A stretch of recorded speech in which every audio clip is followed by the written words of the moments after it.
So I've been asked to introduce our speakers this morning. I've had the pleasure of doing this before, actually, if memory serves. Begin with the land acknowledgement. So Ottawa is built on unceded Algonquin Anishinaabe territory. The peoples of the Algonquin Anishinaabe Nation have lived on this territory for millennia, and we honor them in this land. Their culture and presence have nurtured and continue to nurture this land. CHEO also honors all First Nations, Inuit, and Métis people and their valuable past, present, and future contributions to this land. So our presenters today are well-known, good people, clinicians, scientists here at CHEO, Dr. Curtis Lavoie and Richard Webster. Their bios, so Dr. Lavoie has been an emergency physician at CHEO for 23 years. Looks much younger though, and has chaired the Green Team starting in 2010. He is also an assistant professor in the Department of Pediatrics, practices part-time adult emergency medicine at the Lavoie, and teaches mindfulness in the Academy of Mindfulness and Contemplative Medicine at the University of Ottawa. Well done, Curtis. And Dr. Richard Webster is the data science team lead at the clinical research unit within the CHEO Research Institute and big data expert at the Ontario Child Health Support Unit. Dr. Webster consults on study designs and biostatistics for many clinical research projects. He has greater than 60 publications and has been awarded about $7 million of competitive grant funding as either the PI or co-applicant. Outside of CHEO and away from his keyboard, Richard can be found cross-country skiing, tough this time of year, but good for you, and rowing. So take it away, guys.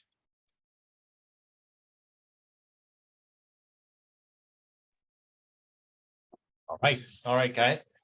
Welcome, everybody. So Earth Day rounds this year, really, it's I guess a bit of a progress note or update for everybody. But really, the great news is CHEO really is kicking the carbon, and I want to show you how, and I want to show you how you can get involved, and really give you a little bit of the tools to sort of bring that forward. So just kind of, yeah, so basically we're going to talk about planetary health, the global overarching concept. Richard's going to talk a lot about interpreting CHEO's carbon footprint, and then identifying the role of planetary health leader and supporter, and sort of how you guys can get involved. Really, we have no conflicts of interest. The steps are kind of outlined in our objectives, but basically we're going to go through lots of stuff about carbon footprinting and what we've been able to accomplish here at CHEO and some of the next steps. I want to just give a shout out to our Green Team Steering Committee. Darlene Arsenault is the outgoing CFO. She's going to be here today actually as her sort of send off from the Green Team. Natalie Fauvel, who's the new CFO coming on board, and then all the other great team members that have really supported. We're going to talk a little bit about these people as we go through it a little bit. Origin story, we're going to talk a bit about how we've got to having green and kicking carbon as a strategic direction for the hospital. And we're going to, I didn't realize, pulling ourselves up by the green spandex, yes. So going back to 2012, when I gave the first Earth Day rounds, we thought we could do it, and I really am proud to say today that we have done it. We've really gotten where we want to be. There is a bit of an intro here. I realize this is a recap from, really just justifying a bit why we're doing this, but I think it is important. We're going to skip through it pretty quick, but I don't want to skip it altogether because there might be some people who are maybe not aware of really the background for climate and carbon footprinting. So pathophysiology quickly, basically there's a few gas molecules that are really potent in the atmosphere in absorbing and reflecting heat back towards the planet. And what that means is the sun's energy, which is our main source of surface heat, is trapped back onto the planet by these gases, and that's a great thing because without it we would be a very cold planet. But over time, these gases are accumulating in the atmosphere, and that's reflecting more heat back down. And these gases are principally carbon dioxide, but like I said, there's a few others. And unfortunately, because of industrialization, because of all the modern success in producing and consuming and using energy, we've really increased our carbon dioxide levels in the atmosphere substantially. And in spite of all these different sort of protocols and attempts to reduce and sort of rein in our carbon emissions, carbon dioxide emissions, we've continued to go up and up and up. So what that means is really we're changing the climate, but by having more greenhouse gases in the atmosphere, we're not just warming the planet, but we're changing the planet. This is from the Lancet a few years ago. This is the bigger diagram. It's a very complex thing. Obviously, the big point here is that there's floods, there's heat waves, there's droughts, there's fires, there's a whole change in the habitat, and that's having a big impact on human health already. And as we go forward, is threatening to have a much bigger impact. Already in Canada, we're seeing impacts across the country in various locations with various severities, anything from wildfire and wildfire-related, diseases, floods, allergies, tick-borne disease. I got Lyme disease a couple of years ago. Like I've said before, in medical school, we didn't really even learn about Lyme disease. Heat-related illness, relocation, changes in the ice cover, which is affecting the north. So all these things are really impacting us already.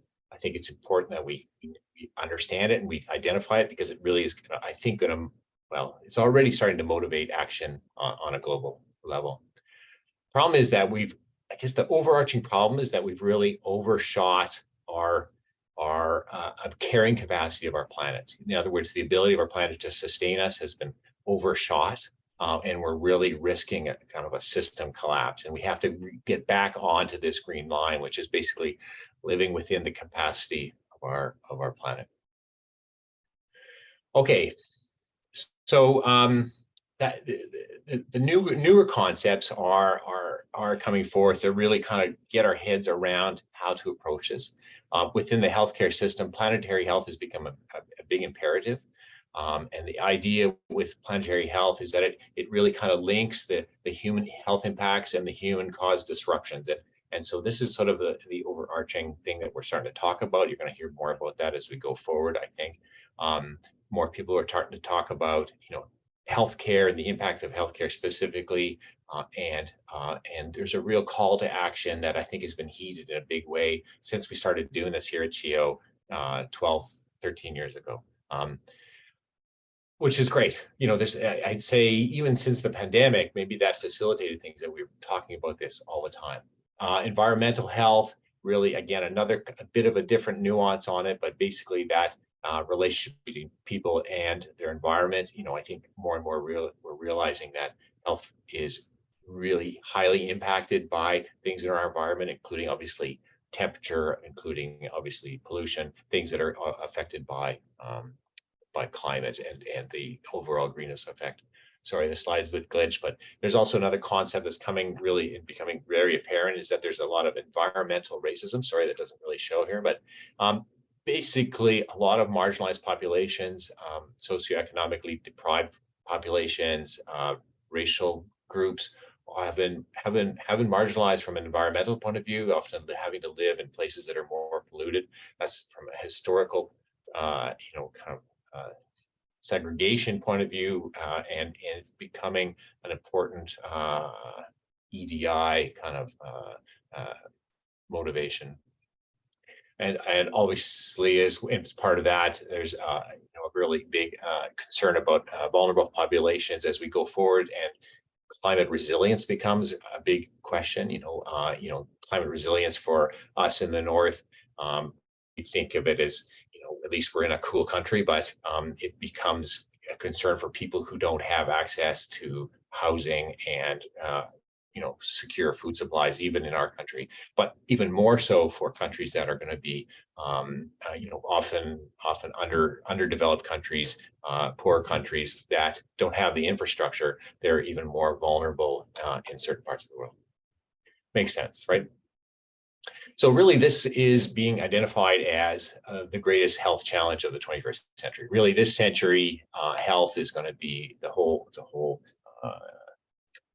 health care imperative is really going to be about fighting climate change, adapting to climate change, really surviving in spite of climate change and the threats to all aspects of our society.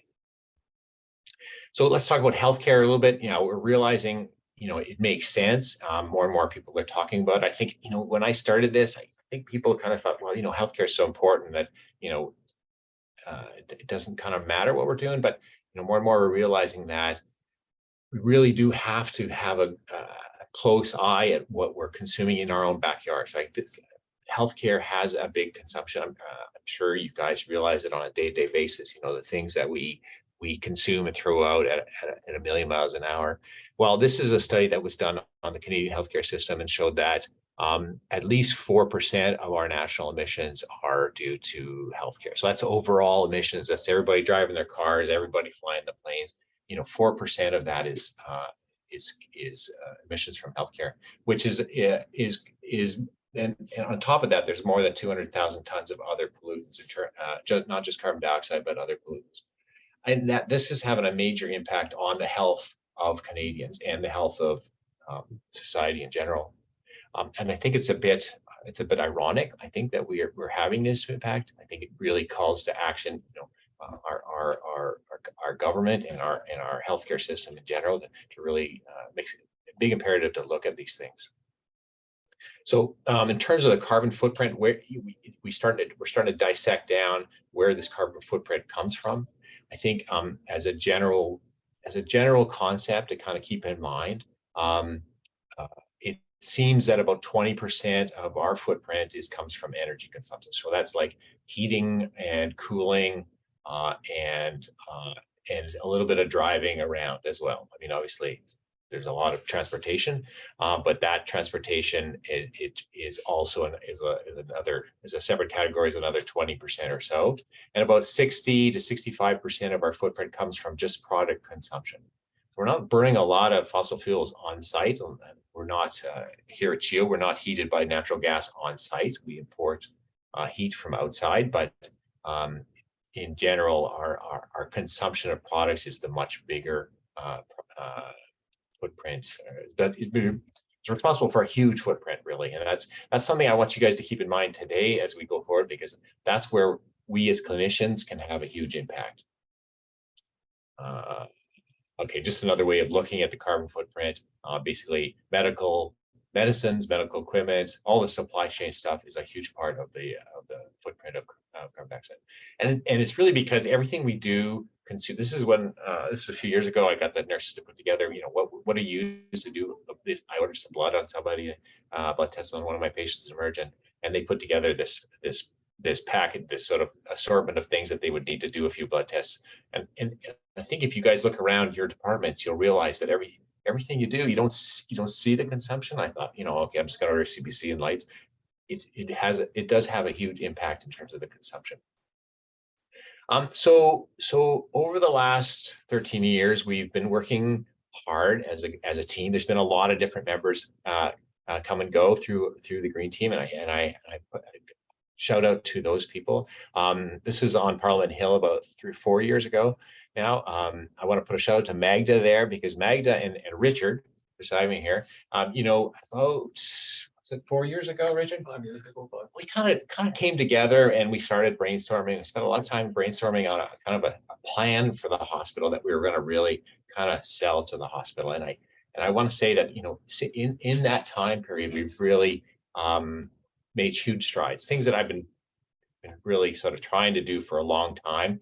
Really having Richard on board and Magda and a few other strategic people has really made it possible.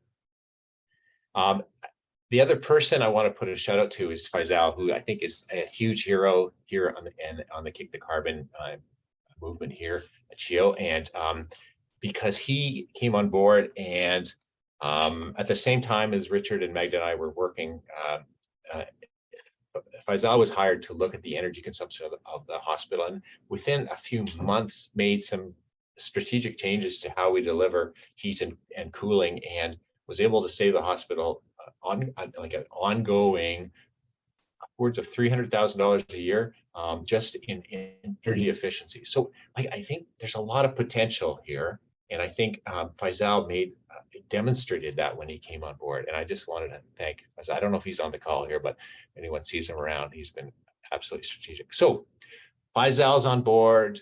Richard and Magda and I are talking to administration, and Ken and Darlene and Trevor, they came together, and we started a green team, a steering committee that would look at a carbon strategic direction for the hospital. And under that steering committee, they created an energy group and a sustainability working group. And basically, that's how we've gone forward. Now, let's just hand this. I think this is the next slide. Yeah, now I'm going to let Richard talk a little bit. So basically, through Faisal's amazing hard work with saving the hospital like over $250,000 a year, some tweaks in what facilities are doing, and with what Curtis, myself, and Magda had done, it kind of created this perfect situation where we were able to advocate to create a new strategic pillar in the hospital and to get the hospital to pay attention and start to take action on climate change. So the exec and the board passed our net zero target. And basically what that means is that by CHEO's 75th birthday in 2047, we hope to be a net zero hospital. Now we still don't quite know what that is yet, but it's a journey, and we know that every year our target is to reduce our carbon footprint by 5%. It's not some like highfalutin corporate strategy that we'll put it off and we'll tackle it tomorrow. We're trying to take action every year. So basically, we're trying to deliver the best life for every child and youth for today and tomorrow by cutting maybe about 80% of our carbon in a long time frame. And it's just worth defining what we mean by this sort of initial cutting of our carbon and what this target is. So we're hoping to cut our 5% of our on-site emissions. Now, as Curtis said before, a chunk of emissions are from the supply chain and product consumption. But basically, at the start of this program, we decided that the capacity at CHEO and generally in healthcare as a whole, it's really hard to measure that supply chain product consumption. And we wanted, because this was a strategic pillar, we needed clear KPIs, we needed measurable things to act on. So at the moment, we're focusing on site carbon emissions, but we've started to build our capacity in how we're measuring our carbon footprint for our product consumption as well.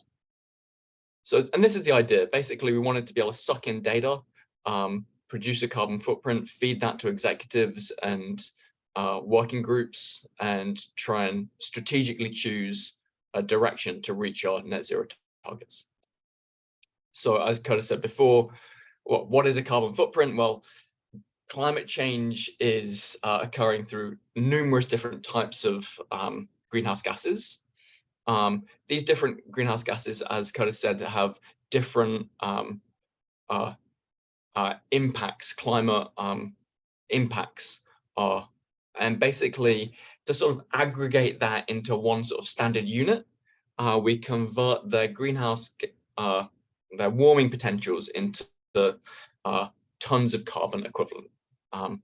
So that's just a way to standardize what we're talking about. So that's why we don't talk about the sort of, that's why we focus on carbon.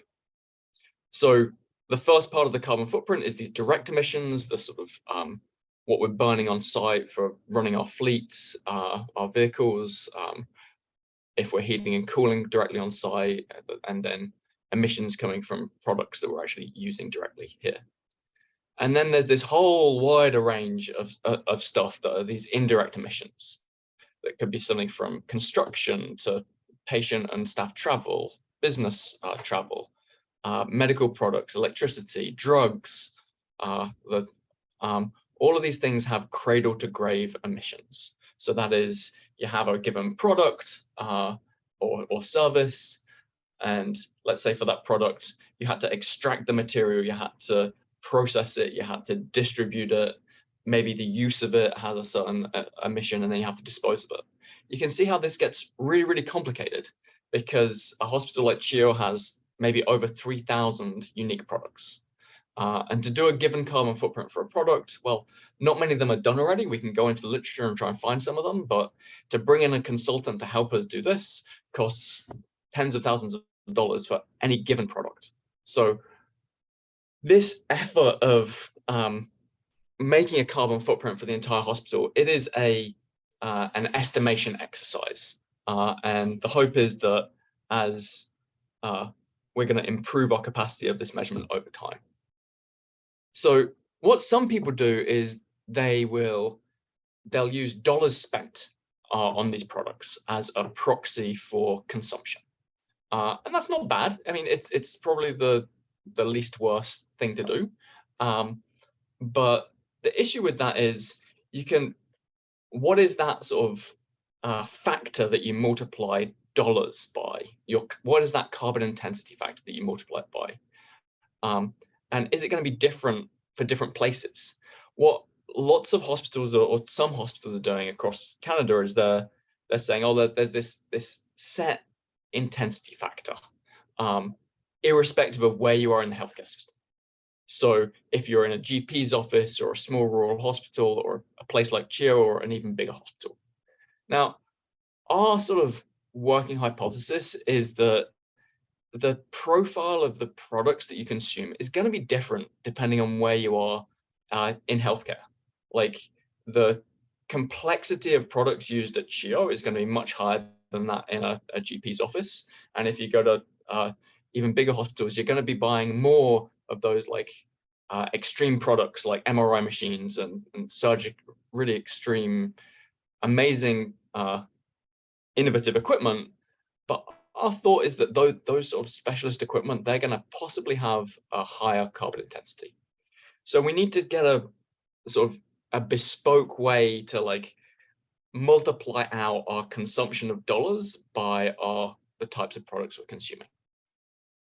So this is broadly how it works for calculating carbon footprint for the supply chain aspect of CHEO or another hospital. So you go to the finance department, you get them to give you all their books. So they have what they've spent on everything over the past year, and they'll summarize that up to what they're spending on individual items. And then what the accountants do is they'll then aggregate spend on a given item into categories of items. So office supplies and a series of other, like CHEO, for instance, has 300 sub-accounts where they're sort of aggregating spends together.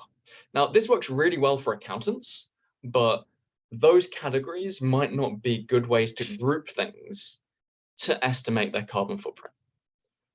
So the challenge we have is we have to try and create basically a Rosetta Stone to get our carbon footprint. So what do I mean by that? Well, the Rosetta Stone is this amazing discovery that allowed us to translate hieroglyphics into Greek. Well, we're trying to translate spend on groups of products into their associated carbon footprint.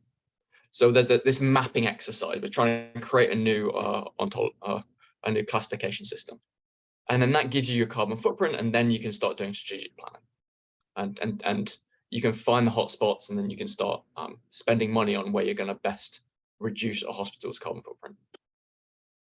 So what did we do at CHEO? Well, we're doing a really innovative approach. We partnered with University of Waterloo Engineering Department. There's a professor there called Stephen Young. So there's possibly only, CHEO is one of only 3 hospitals that I know of in Canada that have tried to do this in-depth analysis of our carbon footprint, and like from bottom-up principles, not just a sort of broad brush. And to do this, we created certain categories of our spend data. So we have these different bags. So one bag was like medical products, another was lab supplies, bedding. And within each one of those bags, there's many different items. And what we did with our engineering team was they came along and they put their hand into the bag and they randomly sampled some of those products. And from that, they were able to estimate the carbon footprint of a random sample of some of the medical products, some of the lab supply products. And that gives us a carbon intensity to associate with each one of these categories. And more importantly, or just as importantly, a measure of the uncertainty as well, because there is a huge amount of uncertainty in this game. So before I reveal to you CHEO's carbon footprint, it's worthwhile just talking about putting it in perspective. If I just told you a number of CHEO's carbon footprint is X CO2, tons of CO2 equivalent emissions, you wouldn't really know how to contextualize this. So this is a graph of like annual operating budgets for different items. So the annual operating budget of running a medium-sized dog over a year is about 1 ton of carbon. So it's a good place to start. If you have a car, well, it's going to depend how big the car is and how efficient it is. But generally, a combustion car is going to have around 5 tons of carbon, plus or minus. Now, I'm just going to highlight that this scale in the bottom here, this is a logarithmic scale, so it's just be aware of that. Then an average North American, well, it's going to depend on the car, what car they drive and how many dogs they have, but it's going to be around 10 tons of carbon a year. So then let's go to a commercial heavy-duty truck or lorry. That's going to be about 200 tons of carbon a year. And then we get onto the really big items, like on this logarithmic scale, it starts to speed up. Running a Walmart store is maybe a few thousand tons of carbon a year. And if you want to send a rocket to the moon or into outer space, it's going to be thousands to tens of thousands of tons of carbon. So, and the rocket here it's not an annual consumption of carbon. It's a one-off event. It's just like the gas that's burnt through sending it up and it coming back. Okay, so this gives us a sense as to what is this unit of tons of carbon dioxide equivalent emissions. So what is CHEO's carbon footprint? From our initial calculations, it seems like it's around 13,500 tons. This excludes things to do with travel for staff and patient. It excludes emissions associated with CHEO's portfolio of investments, and it sort of excludes waste because we're still trying to grapple with some of that data. So it's a big number, but equally interesting is the methodology we use to calculate it gives us an uncertainty. So we have some 95% confidence around this, and it's a big uncertainty at the moment. And our hope is to sort of shrink this uncertainty over time. So where does that place us on this little scale? Well, CHEO's emissions are basically equivalent of sending a rocket to the moon in the 70s. Like if you picture some of those rockets with the massive tankards of like fuel on the side, and the greenhouse gas warming potential of burning all that fuel is equivalent from CHEO in a year. So I just want you to try and picture this because this is insane. So let's think of like picture Ontario, and you can see CHEO up in Ottawa, and think of in 2022 there was a rocket's worth of fuel being burnt at CHEO. And now, like, widen your perspective a bit. You're looking at all of Ontario. You think of all the hospitals, bigger and smaller compared to CHEO. They're also sending rockets up as well and just burning this fuel, sending it out into the environment. And then to Canada, I mean, this is a big, you can see suddenly how this is contributing to 5% of Canadians' carbon footprint. So where does this break down? So the breakdown is this about CHEO is unique, right? Well, everyone thinks they're unique, but we definitely are. We have this old building. A lot of the heating is done with steam. So like almost 50% of our emissions are coming from this steam.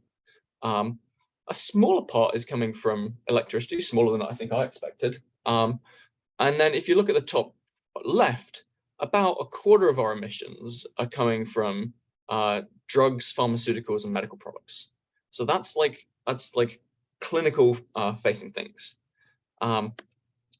Okay, so here's another way of looking at that same data, but now we've mapped it, visualized it as a forest plot with uncertainties around these estimates. And basically you see the up here at the top, I mean, steam is a massive contributor. There's no uncertainties around drugs and pharmaceuticals, not because we're so precise and intelligent, but because pharma isn't telling us anything. Medical products, it's a really heterogeneous category, so there's lots of uncertainty around this. And my research program over the next few years will be working with trainees at CHEO and experts from international experts is going to be to try and get a better grasp on this, to try and find the products at CHEO that are sort of driving our footprint.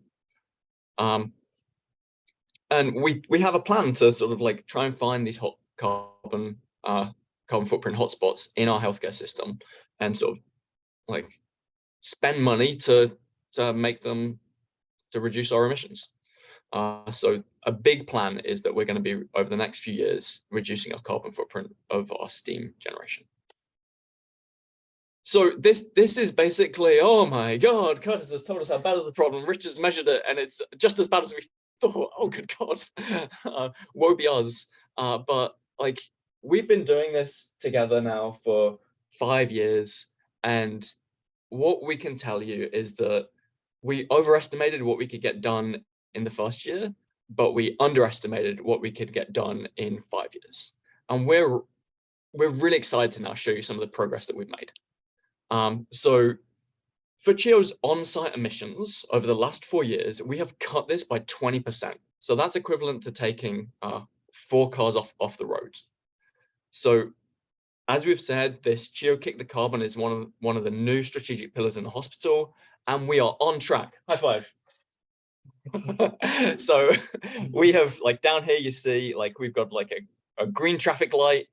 We said we were going to reduce our carbon footprint on-site emissions 5% every year. We're doing that. Awesome. Not only are we achieving emissions reductions, but to date, we have, like, every year from now going forward, even if we don't do anything, we're saving the hospital $500,000 by the actions that the amazing facilities team has taken. So they've made several changes to the consumption of our electricity, water, and steam. So this is win-win. It just co-benefits. So we're really proud of what the facilities team has done. CHEO was announced to have the 4th best energy reduction of a hospital in Canada, and we got this. The facilities team got this award. So well done, Faisal, Trevor, and Heather. Amazing job. The next steps of facilities is we still have a plan, a work plan going forward, that we're going to try and be updating some of the LEDs, improving the energy efficiency of our buildings. Our air handling units, motors, are going to be upgraded so they're more energy efficient. And we're really passionate about automating, having automation and better sensors for our HVAC system. Thanks. Yeah. There are some major investments coming forward, and I think from an energy point of view, we're going to be doing awesome work really coming forward. We want to talk a little bit about the other successes, and so moving into that scope 3, that sort of other part besides energy, is sort of like the major sort of new direction for us. And recently we've had a few great successes. We've installed some EV chargers on site, and so if any of you guys have EV electric vehicles, and you're interested in interested in getting an electric vehicle, Richard and I both have electric vehicles. We've been very happy to see that we now have a charger on site. So if you guys are, if you're, sorry, Paging. Faisal's calling here. So yeah, so we have electric chargers, and we've also just this week, actually just going to be sort of put on display today. After a few years of getting this sort of worked out, we have a grow tower in the cafeteria that's going to be growing spices and lettuce, and this is quite an amazing thing. I mean, first of all, it actually is green on site. So there's like the healing effect of having more nature on site, but it actually has a really rapid turnaround. The payback is only 3 years. In other words, the investment that we put in, that we would have put into the caveat there, but we would have put into this grow tower would have taken about 3 years to pay it back. It reduces, transportation of these spices and lettuces, but we also get fresher. That's not a little bit of a typo. Fresher spices and lettuce. That's my fault. A really great thing, and actually, one of the neat side things on this this grow tower is that when we were shopping around to get a supplier, actually, the one we chose, he said, wait, the head of the company, which actually I didn't write the name of the company. Cultivate. So the head of the company, actually, his brother spent a lot of time at CHEO when he was growing up, and they have a real sort of fondness for CHEO. So they donated this very expensive grow tower. I'm not sure the exact cost, but that many thousands of dollars. So actually, there was no investment. There's a little bit of investment building the infrastructure to water and stuff, and you'll be able to see it from when you're in the cafeteria. So kind of a neat project. Really has a nice carbon savings, and it has a bit of sort of increasing nature at the hospital. I just want to put a shout out to Bernice. I put this sort of graph up about the carbon footprint of food, kind of remind us all too. But there's a lot of huge footprints from food, and she's really been a big effort to look at vegetarian and non-meat, especially non-red meat alternatives at the cafeteria. So we have lots of buy-in from the cafeteria in general.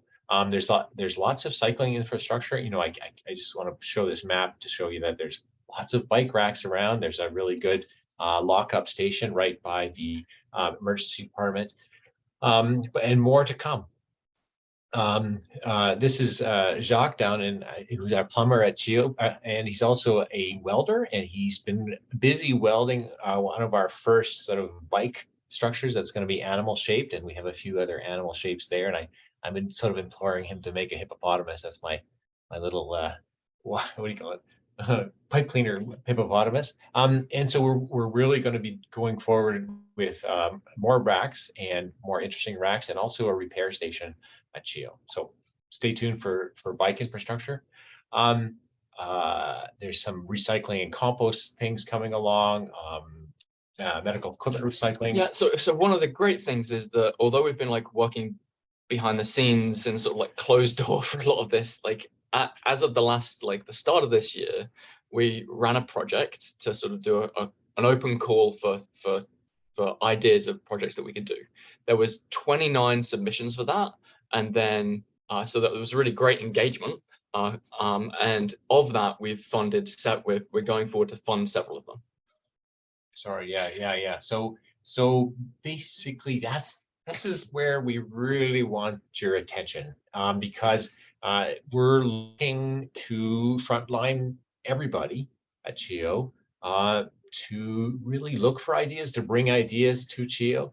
That QR code is, if you want to scan it right now with your phone, basically that's a link to, it's kind of a survey, but basically it's an input for your ideas. And we're looking for all kinds of great ideas. Like Richard said, we've had many ideas since it was launched in January. We're going to talk a little bit about that.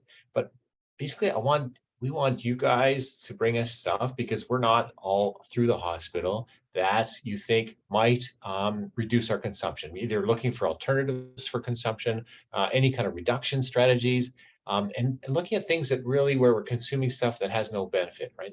Like when we got rid of exam table paper at the emergency department, that was a big thing, because really exam table paper does not do anything. It's just a cosmetic cover, and it was filling up our garbage bags. So that's we're going to talk a little bit more about that, and then we'll wrap it up for questions. Okay, so one of the projects that came forward from this survey was looking at PVC recycling. Somebody said, there are people that recycle PVCs. Could we do this at CHEO? And so with a little bit of research, first of all, we realized that PVC is in everything, well, not everything, but a lot of our medical supplies. IV bags are classic, and we consume about 10,000 of those a month. Oxygen masks, all the kind of tubing. PVC is a really interesting interesting. Plastic. I mean, there's many types of plastic, but it's really prevalent in medical supplies because you can do a little bit of an additive to it and make it do all kinds of things. The pliability of a lot of our medical supplies, like you can imagine IV bags, the oxygen masks, they're very pliable. That's because PVC, you can add a little bit of something to it, a little bit of a softener to it, and it suddenly becomes very pliable. And it's also very resilient. So in some ways, it's not great because making it is very toxic. Although it's very versatile, we make a lot of it on the planet, 40 million tons of it. A lot of it's made from chloride, so it has a little bit of a less fossil fuels than other substances. But there's a lot of dioxins, like millions and millions of tons of dioxins that are produced in the making of PVC. So making PVC bad, but recycling it good. It can be recycled like 6 or 7 times, and when you make something out of PVC, it's very resilient. It can last like 100 years. So now obviously we don't use it for 100 years, but if we can take medical grade PVC and recycle it, that's something that industry really is looking for. It's a very high quality PVC, and it can be recycled with a pretty good resilience. I think some of the things that, transportation, obviously, we're going to be looking at that. I think virtual care, quite a few ideas came forward about virtual care. I did find that when I did virtual care, it was a little hard. I don't know how many of you guys still do virtual care. I know it's popular. My wife is still doing virtual care. I think in the emergency department, it's become a little bit difficult. There's software problems, confidentiality, but there's really some kind of cool things. A friend of mine just was in France and sent me this picture of his clinic visit.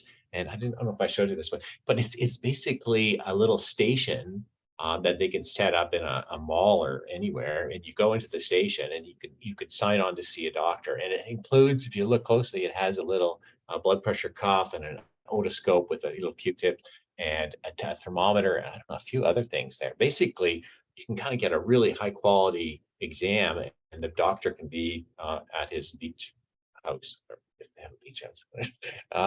But it's kind of the future, and I think this is kind of something that, although I have found virtual care kind of difficult, I kind of like being in the room with the patient. This is something I think that could really change the viability of things like virtual care. So a little bit of a 101 on how you guys can help kick the carbon. I just want to point out that there's some basic things about carbon footprinting that are important to know. And this is sort of a general kind of slide about how to think about a product. So when you're consuming something, how do we think about the carbon footprint of it? And if you're thinking about it, and you want to reduce it, or you want to change it, you want to ask industry for a different type of product, all those things are possible. Come to us, bring it to us. So we're in contact with a lot of people at the hospital, even outside the hospital, in terms of producers.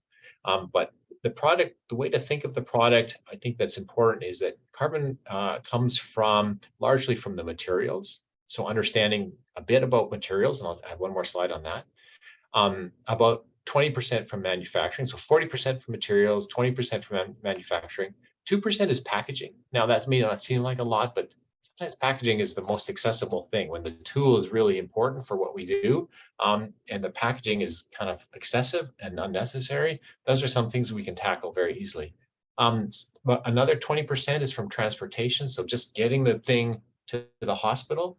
And then another 20% is how we dispose of it. Do we recycle it? Do we just throw it in the garbage? Do we put something in? Is there a compostable component?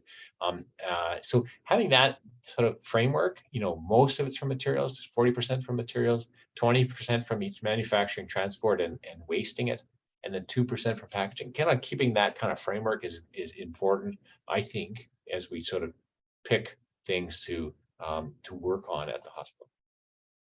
The other thing that's important is that different materials have different footprints. And so aluminum has a very high footprint, and that's because it's very hard to extract. So just keep in mind that metals in general have a high footprint, aluminum especially. But the nice thing about it is it's amazing to recycle. So aluminum things are, again, you don't want to be throwing them in the garbage. You really want to be recycling. So if you don't recycle your cans, please do so. Stainless steel also has a pretty high footprint. actually higher than a lot of plastics. But the big thing about stainless steel is when we buy something as stainless steel, it's often very heavy. So this is a footprint per kilogram. So when you have a tool made of metal versus a tool made of plastic, it's often much heavier. So it has a high footprint. But again, it's also very recyclable. Glass doesn't have a very high footprint, also very recyclable. These things are all, that's why we recycle metal and plastic, because you can be recycled infinitely, and the carbon footprint obviously is dropped hugely if we don't have to extract this out of the ground. Paper doesn't have a huge footprint, but is also very recyclable. Now, this is my sort of dump on plastics right now. So plastics have a moderate footprint to begin with, but often very hard to recycle. And once you recycle it once, it kind of wrecks the quality of it. PVC is not the same. Now, PVC is not on this list, but basically PVC is a little more resilient. But that's my just sort of a basic understanding of materials, I think, is important as you go forward. If you're looking, I think a lot of people focus on recycling paper. It is really easy to recycle, but it is relatively light, and it takes a lot to get the sort of the benefit out of it. Whereas recycling aluminum, huge benefit. Recycling glass and metal, also really good. But I guess I'm trying to create a bit of a perspective on materials. I hope that sinks in a little bit as you go forward, as you go through your day, and you're sort of doing things, consuming things or ordering things that get result in consumption. Ordering that blood test that requires people to funnel a whole bunch of materials into a process and then dispose of them. Just sort of thinking about ways we can reduce as we go forward. So that's the Kick the Carbon climate process at CHEO. We're really looking for input, and we've really created a process where we're going to identify champions, people that bring ideas to CHEO. We're going to be looking at them, and we have some really nice little medallions. Actually, it's a good one. So these are these are little pins that we've fabricated. That's for everybody who makes the submission. We have a whole process for how we're going to be looking at and evaluating and really supporting, not only sort of like with strategies, but there is funding for projects. And basically, the more carbon you can save, the more practical it is, the more we're willing to invest and to make this happen. Yeah, I think that it's hard changing a hospital. It's tiring, and it costs money, and it's frustrating. And the purpose of the work that we've done setting up the Green Steering Committee and these working groups is to try and make the people that want to make the change happen, is to try and make their lives a little bit easier. We want to, although there's some paperwork at the beginning to do, like making an S-bar, we want to increase the likelihood that you get funding and you get support. Yeah, exactly. There's going to be a celebration actually this morning at about 10 o'clock at the cafeteria, looking at actually rewarding some of our climate champions. This is from last year. Dare actually was you can actually see Dare's name on the plaque on the plaque. But there will be plaques especially for the ones that are supported and funded and go forward. And we have several of those. Oh, there he is. So that's about it. We're good. We got a few minutes for questions. I'm hoping we can really go forward with this. So inspiring, guys. It just absolutely amazing. Let's see if we have any questions from the audience. That's not a question, Toby. It's a clap. It's a clap. Okay. We can all clap. I think it's true, the comment. I mean, I've done a number of things over the years, as many on the call have, about trying to make changes, whether it be at the hospital or the RI, and you overestimate what you can do in a 6 or 12-month period, and maybe underestimate what you can do over a longer period. It's not always, I mean, clearly we did it faster with the pandemic. Change was necessary, but it often does take time, but it's really rewarding. I guess if there I think it's about like It's about Go like ahead. do a little frequently for a long time.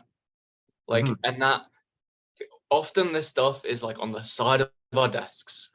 And it's, if we take on too many side of the desk stuff, it can burn us out. And I think we're wanting to be sustainable in our hospital, but also in our staff's work. We don't want to stress you guys out. I mean, I have a couple smaller questions to kick things off. And then as people come up with their questions, they can raise their hand or just jump in. You laid out well, an estimate of what CHEO's carbon footprint would be. Did you happen to say how many hospitals there are in Ontario or Canada to give a sense of like when you add it all up? If you don't know that number, that's fine. I don't know that number, but like, we know that on like a healthcare system level, it's 5% of emissions of Canadian emissions, which is like a big chunk of the pie. And the reason why that's important is because it's parts of that pie are in the public domain. Like the feds have made a commitment to be net zero in the next 20 years. They're going to lean on the public sector first to achieve that. So, I mean, we're seeing that like Accreditation Canada is coming out with more guidelines and regulations to encourage green hospitals. And our expectation is this is going to increase in the next 10 years. So by doing this work now, CHEO is a bit of a pioneer, but we're hoping to de-risk ourselves in the future as well. Can I say Great. It looks like Magda Price. I don't know, Magda, if you want to speak up, but she said that she thinks there's roughly 140 hospitals in Ontario. Yeah, and Google agrees 140. Okay, perfect. Can I Did say, ChatGPT agree? Yep. Can I say there's also going to be an accreditation imperative, like Accreditation Canada is coming out. We were actually on a discussion group with Accreditation Canada, and they're going to be coming out with a carbon footprint. Like it's really coming at us from all angles. There's carbon pricing, which is also increasing the value of savings. Basically, as people know what carbon pricing is, but basically for every ton that we're emitting, we're going to be starting to have to pay some more and more money for it. So it's making it more valuable, more financially viable to make these changes. There's also Accreditation Canada, which is working on some sort of standards for efficiency. There's also choosing wisely, which is sort of like a resource looking at, basically from a cost point of view, I think mostly, but it also has a green perspective, choosing the tests and it does, yeah, I agree. So there's lots of imperatives here. I think lots of reasons to do it. I mean, not just from sort of an environmental, future health of our children, imperative. I can't say how much we would love to have anybody's involvement. If you want to join the green team, please come down. We got lots of things we're doing now. We're got lots of projects in hand, but also if you have some ideas, like I know that sometimes it's, you don't have a lot of time to commit, but you think, oh, geez, why don't Tom Kovesi just send in a thing about paper printing in the RI and applications and he just fired it off on the side of his desk. I think it'd be great if you guys notice things. Like we're literally looking for ideas that we can sort of carry forward. It looks like that's great. It's a really good point, Curtis. It looks like we have a question. Want to put your, yeah, go ahead. Yeah, just a basic thing in there. I'm trying to understand the carbon emissions, and I can see carbon coming out of the tailpipes of the cars. I can see that the carbon coming out of the industrial thing, the big pipes going in there, and maybe other ways of doing that as well. Now you say tons of the carbon. How do you measure those tons of the carbon? The one that comes out of the tailpipe goes in the air, and I don't know how anyone can measure that. And other one would be the industrial thing. So just want to know the basics of measuring that, the tons of carbon. Yeah, so if you're talking about like, and this is one reason why CHEO didn't start with like we didn't want to start with like a perfect carbon footprint because it's so hard and there's so much uncertainty. So when it gets to products, what you have to do is you have to look at that product and you have to like that slide that Curtis presented. It was like roughly, depending on, like, it's going to depend on the materials you're using. It's going to depend on the transportation. It's this idea of like cradle to grave. Like, it's that there is extraction of the material, there is the manufacturing of the material, there is distribution, there is usage, and there is disposal. So basically what happens is there are databases of materials. So for the materials, you can pull all these huge databases that have been compiled over the last 30 years of like how much carbon is in steel or in different types of plastic. So there's basically just some like carbon accounting that is done where you try and approximate these things. But it is a big approximation because, I mean, the steel, it depends which factory the steel came from. It depends whether you are consuming it next to the factory or if you're halfway across the world. So that's why I think we're really proud that to begin with, like, a huge part of this measurement is to be honest about the uncertainty. Like, and as a statistician, having those 95% confidence intervals around our carbon footprint is an honest way to do that. And even that is probably an underestimate. Does that make sense? Like every product we consume, you know, it comes from materials that have to be dug out of the ground, assembled. There's a lot of energy that's involved, and basically, anytime we consume energy up until this point, there's probably some fossil fuels involved in that, and so that there is definitely fossil fuels involved in that. So so that's where the fossil fuel calculation, and like Richard said, it's very complex to sort of say, okay, you know, what are all the materials? Where did they come from? How were they shipped? You know, there was a slide, we didn't include it, but there's a slide about, you know, getting a computer and all the parts, you know, all the minerals, plastics, and everything has to be shipped across the planet like 50 times before you actually come together and make a computer. Like that's where carbon footprinting, we talk about embedded energy or embedded or cradle to grave footprinting analysis. That's where we're basically bringing it all back to a carbon footprint. Yeah. So the science, the sort of scientific field for this like cradle to grave carbon footprinting is called life cycle analysis, LCA.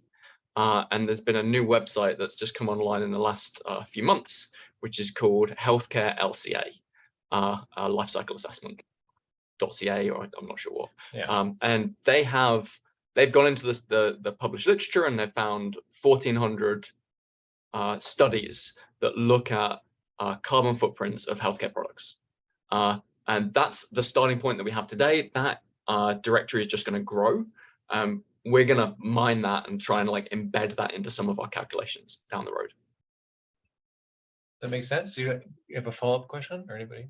It looks like we have another question. We'll Yeah, take I one have more 9:30. Yeah, I have a question. I'm Uday Chara, Community Pediatrics. And the question is, you mentioned in your talk that, by the way, excellent presentation, learned a lot, about replacing the towel, you know, the paper towel of the examining table. Yes. So what do you guys do now instead of that? We wipe down with a dilute hydrogen peroxide solution. So basically, exam table paper doesn't cover. Actually, we're coming out with a study to prove that, but it doesn't cover the important parts of the table. Infection transmission happens largely with the hands, and they touch the sides of the table where the exam table paper is not covering. And so exam table paper kind of has a nice feel in the sense that you feel like it's crisp and nobody sat on it, and there's sort of like that mint on the pillow feel to it, but it doesn't actually prevent transmission of infection largely. I mean, maybe there's a small benefit to it. I forget what the document is, but basically infection control organizations of Ontario, I forget who, it's not IPAC, but anyway, they have a protocol whereby, and it's an expectation across the planet that basically you have to wipe down your table, your bed, your exam tables, and any kind of patient services between patients, and you wipe them down with something that's cleansing, and a dilute oxivir, which is actually fairly non-toxic actually for the environment. Wipe it down once, and you basically sterilized your surface. Okay, second thing. Yep. Second question I have is that we in the office use a lot of plastic booties in the winter times. Yeah. And that, to me, that bothers me a lot because it's a big plastic. Good point. And that's like boxes and boxes of boxes every year, right? And every office, right? So many offices across the globe, at least in North America anyway. So any ideas? Maybe I thought maybe I should buy a flip-flops from Walmart, or keep them there, and or tell the patients to bring their own, or Le Nordique slippers. That's a great point. You know, at CHEO, we just wash the floors constantly, right? Like that's our solution, I think. You know, that's an excellent point. I don't know. You know, it'd be neat to kind of look at the carbon footprint of that. Like there's a lot of, okay, I don't know if I'm going to make a plug here for Canadian Association of Physicians for the Environment. They have a whole, actually they were coming, I've been part of that too. They're coming out with a new office toolkit. So it's going to have a whole bunch of suggestions for things that you can do. I don't think we tackle booties and floor, but I like your idea of having something reusable. You know, it'd be interesting to kind of look at the logistics of that. If you know somebody that's tried that, I can imagine little booties, reusable booties, you know, they're going to have a footprint as well. You know, if you can kind of not use anything, it's always better, right? I would say, you know, a mop. now the patient comes with the big boot, right? Yeah. Snow No, and no, I know. mud, snow and mud. I can imagine it's a big mess, right? At CHEO, we don't have, I don't know if you have carpet. Like there's a lot of logistics to that question. I think it'd be interesting to bring it forward. But it's not something we do at CHEO because we have washable floors and we're mopping. But it's always about the comparison of like product A versus solution, product A versus product B, and then like you divide the carbon footprint by the number of times it's used. Yeah. So like if you buy the slippers, the Nordic slippers, it's like how many times does that save you? If they last a long time, then that's like maybe tens, hundreds maybe of disposable slip-ons that you could eliminate, and that's the calculus. I'm just wondering, I mean, asking our experts here is a great idea, but is there any way for that community to engage? Like, might be better, as Curtis pointed out, you know, we do what we do here in our fishbowl, and then we run into the wall and we turn around and swim the other way. But I wonder what would happen if there was a way to ask that to 100 other offices. I would say, yeah, I would say going through the Canadian Association of Physicians for the Environment, they really got a really great outreach now. There's an Ontario subgroup. They meet regularly. Like it's something that I think could be brought to them. And then the last thing is the Coalition for Green Healthcare. The Coalition is a great organization that really is trying to tackle these things, and they have actually it's their toolkit now that I think about it. But anyway, Coalition for Green Healthcare and Canadian Association of Physicians for the Environment, both great organizations to be members of, to support. They're physician led, and I would say for things that are outside of CHEO, go to them. Otherwise, come to us, Green Team. Yeah, and just the last plug, if you're free in 20 minutes, Alex Munter will be doing some announcements in the basement cafe. Curtis and I'll be there. Feel free to come and have a chat with us. Yeah. Okay, guys. Thank you. That was fun and educational. Amazing. Happy Earth Day, everyone. Thanks, guys. Thanks, everyone, for coming.